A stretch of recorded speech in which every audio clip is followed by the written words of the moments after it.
Bismillahirrahmanirrahim. Sebelum memulai ke presentasi, izinkan saya untuk membacakan sebuah pantun pembuka. Ambil kayu untuk membuat meja. Kayu disatukan dengan paku. Sebelum presentasi dibuka, kuucapkan salam terlebih dahulu.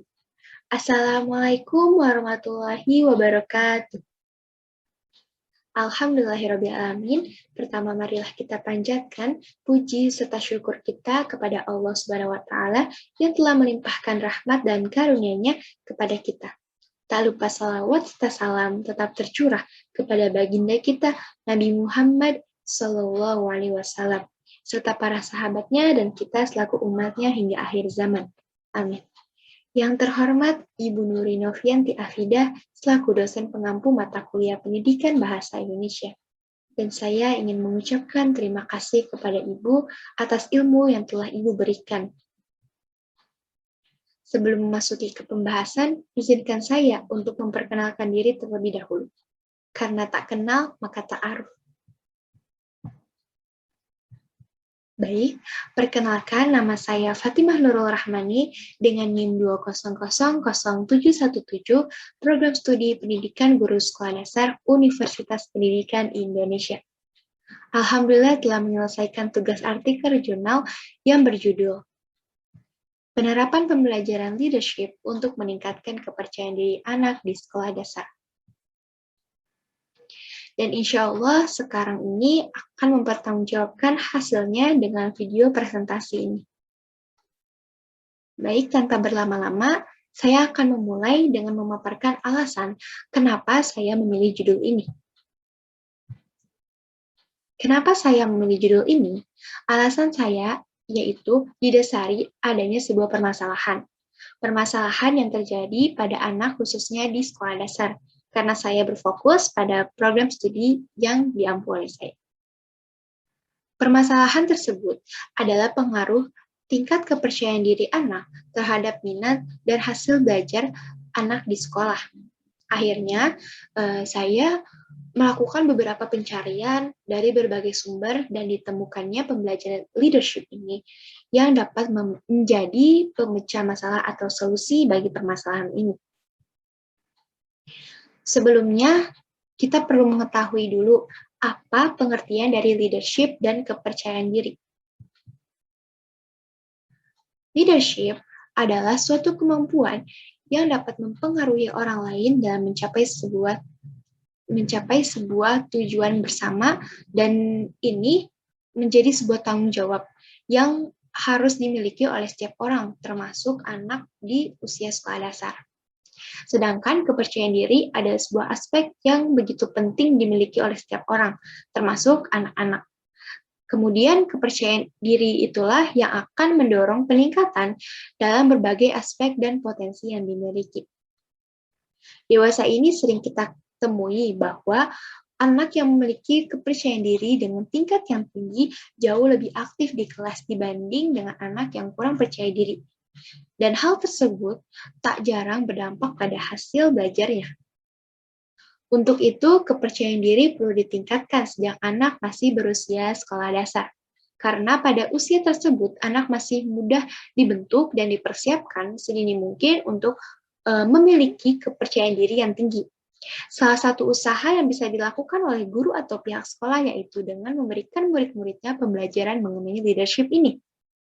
Dengan begitu diharapkan anak-anak pada usia sekolah dasar sudah memiliki tingkat kepercayaan diri yang tinggi dan mampu memimpin dirinya maupun orang di sekitarnya saat berada di jenjang berikutnya. Maka penelitian ini bertujuan sebagai referensi dalam menerapkan pembelajaran leadership untuk meningkatkan kepercayaan diri anak di sekolah dasar. Kemudian yang kedua, untuk memberikan pemecahan masalah akibat dari kurangnya kepercayaan diri, terutama bagi anak di jenjang sekolah dasar. Dan yang terakhir, menjadi bahan pertimbangan untuk sekolah juga para guru dalam meningkatkan kepercayaan diri anak di usia sekolah dasar.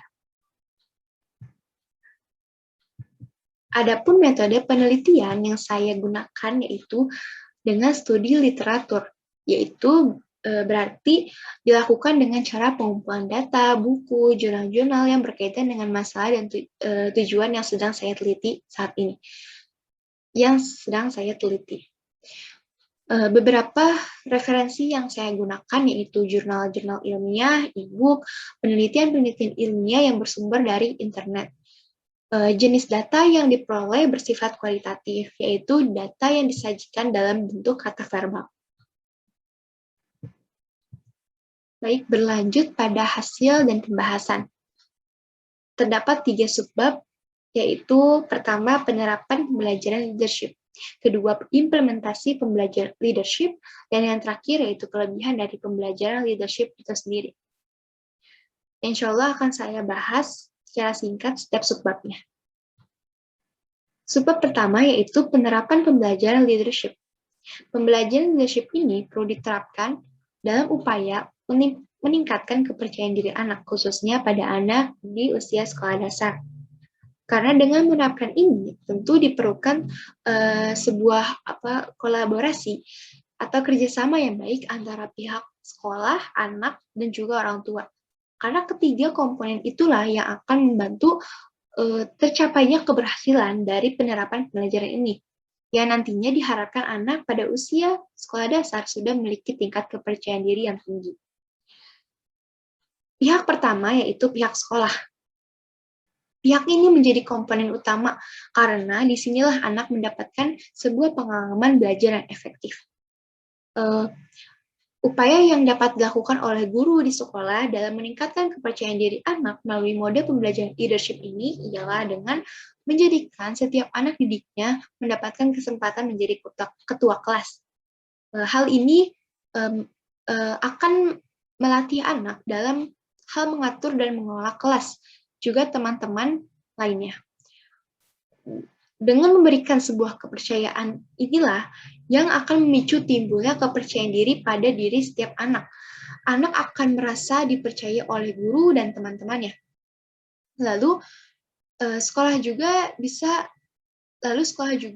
harus memberikan dukungan penuh dalam menerapkan pembelajaran leadership ini dengan merancang kegiatan-kegiatan leadership seperti mengadakan sebuah bazar yang nantinya anak ditantang atau ditugaskan untuk berjualan di area sekolah.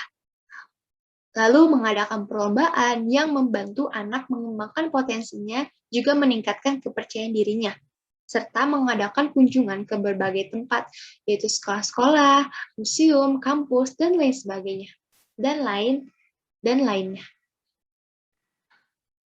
Yang di dalamnya kegiatan itu dapat melatih dan mengasah leadership anak-anak. Selanjutnya ada pihak kedua, yaitu pihak anak. Pihak ini menjadi sangat penting juga karena dengan anak memiliki kemampuan untuk melaksanakan berbagai kegiatan yang telah dirancang oleh pihak sekolah, maka akan mencapai keberhasilan. Dengan leadership inilah anak dapat meningkatkan kepercayaan diri yang ada dalam dirinya serta berpengaruh pada hasil belajarnya di sekolah. Anak-anak dapat belajar percaya diri dari setiap kesempatan yang ada, seperti anak diberikan tugas untuk menjadi ketua kelas, dan sebagainya. Dari situlah, anak dapat melatih kepercayaan dirinya. Anak akan berusaha melakukan sesuatu yang terbaik, menampilkan persembahan terbaiknya. Lalu, pihak ketiga yaitu pihak orang tua. Pihak ini juga tak kalah pentingnya, karena kedekatannya dengan anak itu begitu intens. Anak dengan mudah meniru perilaku juga tindakan orang tuanya, karena anak itu berada pada tahap meniru. Maka melibatkan orang tua dalam menerapkan pembelajaran leadership ini menjadi sebuah keharusan. Mungkin di lingkungan sekolah, anak sudah dapat terkondisikan dengan baik. Namun sering terjadi ketika berada di rumah, mereka dengan mudahnya berubah. Hal ini bisa terjadi karena beberapa faktor. Salah satunya ialah berbedanya cara mendidik. Maka dari itu, dalam upaya untuk menerapkan pembelajaran leadership ini, diperlukannya sebuah kolaborasi dari kerjasama yang baik antara sekolah, anak, dan orang tua.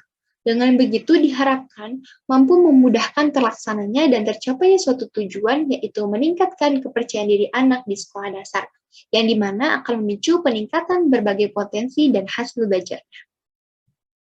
Lalu subbab kedua yaitu implementasi pembelajaran leadership. Suatu pembelajaran dapat berhasil atau tidaknya itu dilihat dari salah satu komponen pentingnya, yaitu guru.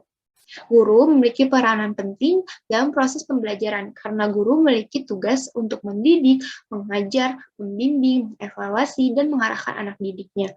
Terlebih pada anak usia sekolah dasar yang sangat memerlukan sosok didik yang baik untuk mencetak pribadi yang siap dalam menghadapi jenjang berikutnya.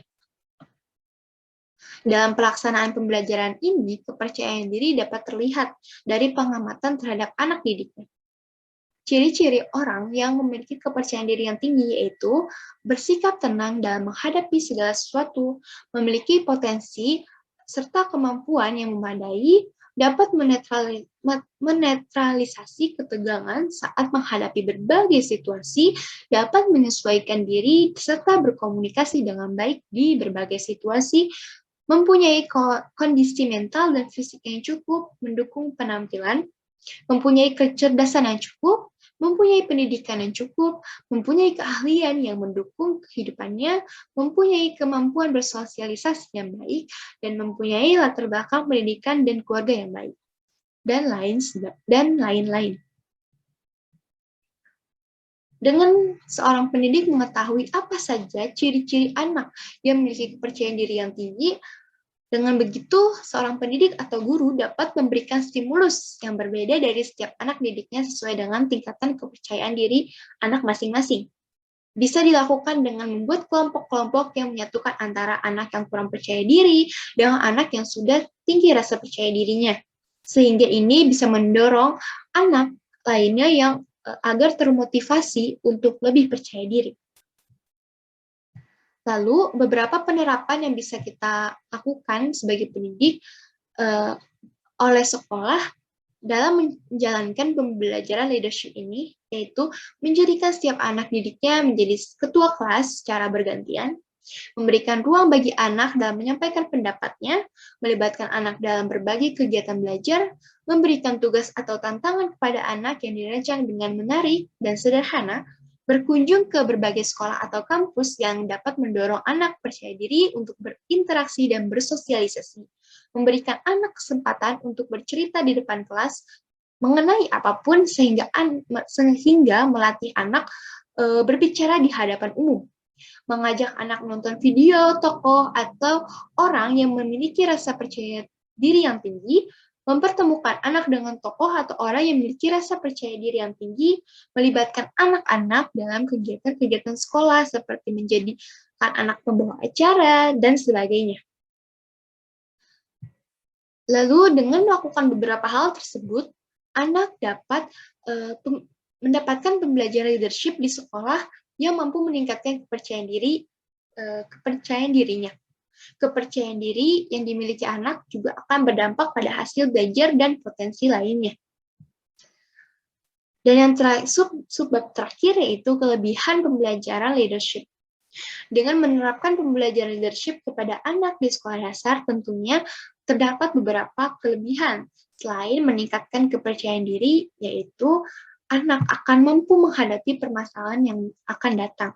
Anak akan mampu menemukan berbagai solusi bagi permasalahannya. Anak mampu bersosialisasi dan berinteraksi yang baik dengan orang di sekitarnya. Anak memiliki kemampuan untuk merancang sebuah kegiatan atau acara. Anak mampu bekerja sama dengan baik dengan orang lain. Anak berani mengeluarkan pendapat atau mengemukakan pendapat di hadapan umum. Anak juga memiliki sikap tenang dalam berbagai situasi, dan yang terakhir, anak akan mampu memimpin orang lain dalam mencapai tujuan bersama, dan sebagainya. Kelebihan-kelebihan tersebut bisa didapatkan ketika dalam menerapkan pembelajaran leadership ini dilaksanakan dengan baik. Juga adanya kerjasama yang baik antara pihak sekolah, anak, juga orang tua.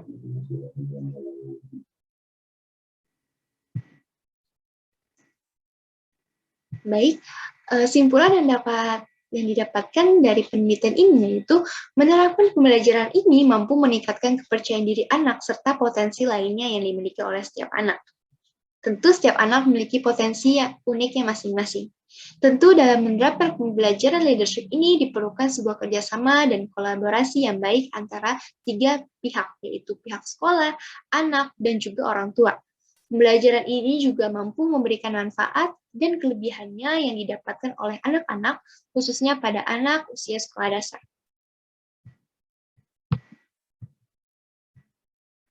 Alhamdulillah, mungkin itu saja yang dapat saya sampaikan pada presentasi artikel jurnal ini. Saya akan menutupnya dengan sebuah pantun kembali. Sore hari ke rumah Ani, ditemani oleh si Maman. Saya akhiri sampai di sini. Mohon maaf bila ada kata yang kurang berkenan. Karena kebenaran datangnya hanya dari Allah Subhanahu wa taala dan kesalahan datang dari saya pribadi. Terima kasih atas perhatiannya. Wassalamualaikum warahmatullahi wabarakatuh.